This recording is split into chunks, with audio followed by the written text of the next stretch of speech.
miles of hard road in their weary eyes.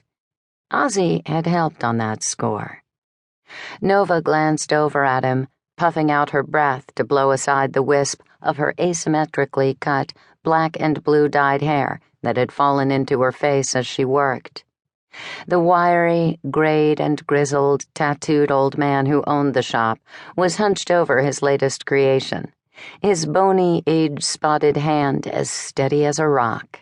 Oz had been focused on the piece for more than 3 hours now, the 72-year-old artist working as meticulously, as reverently, as Michelangelo on the Sistine Chapel. Ozzy's canvas tonight was the masterfully designed tattooed sleeve of an ex-con who'd lost his only grandson to cancer the weekend before last. By hand, Oz had painstakingly reproduced the toddler's smiling face, turning the child's likeness into the tender image of a winged pixie, cavorting blissfully in the forbidding Gothic forest that had already existed on the man's arm. As Ozzy wiped away the running ink and blood from the final details, the shop's young apprentice took the opportunity to stop cleaning equipment and come over to have a look. 19-year-old Eddie's freckled face lit up as he took in the finished design. "Fucking righteous, Oz," the streetwise kid exclaimed.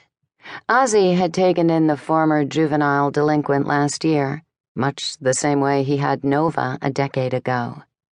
Eddie grinned through snaggled teeth and a scabbed lip healing over from a recent brawl at school. "Man, I cannot wait until you let me have my own chair and iron."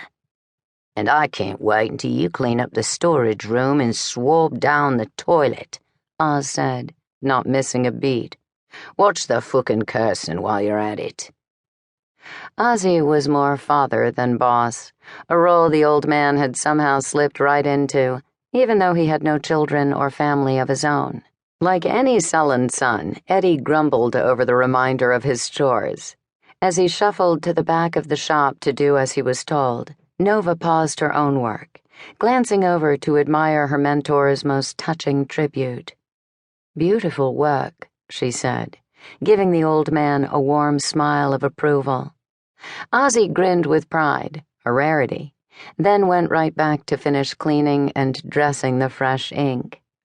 Nova turned her attention back to her client, just as a dark-haired, muscular man in black fatigues walked up to the smoked glass window of the studio's entrance door. No, not simply a man, she realized in that same instant. A breed male, a vampire. Even worse, one of the members of the Order. He came inside, large and menacing, even without saying a word. Nova didn't startle, but the human client in her chair flinched as soon as his gaze lit on the big, heavily armed warrior. Given the backgrounds of the majority of Ozzy's regulars, even if they'd been keeping their noses clean, none of them would be eager to cross paths with the Order's cadre of lethal peacekeepers. Nova didn't exactly welcome the intrusion either. Before she could tell the breed male he was obviously lost, Ozzy leveled a narrow look on the warrior from across the small studio. "Appointment only, no walk-ins.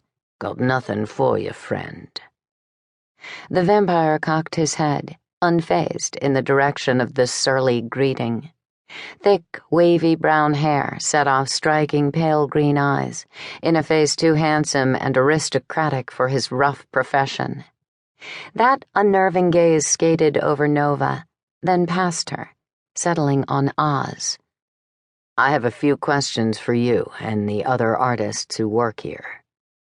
The accent wasn't English like hers, but American, Boston if she had to guess. His voice was cultured and deep, as firm as the muscles she could see rippling under his fitted black combat shirt and thigh-hugging pants as he strode farther into the studio, refusing to take the hint that he wasn't welcome.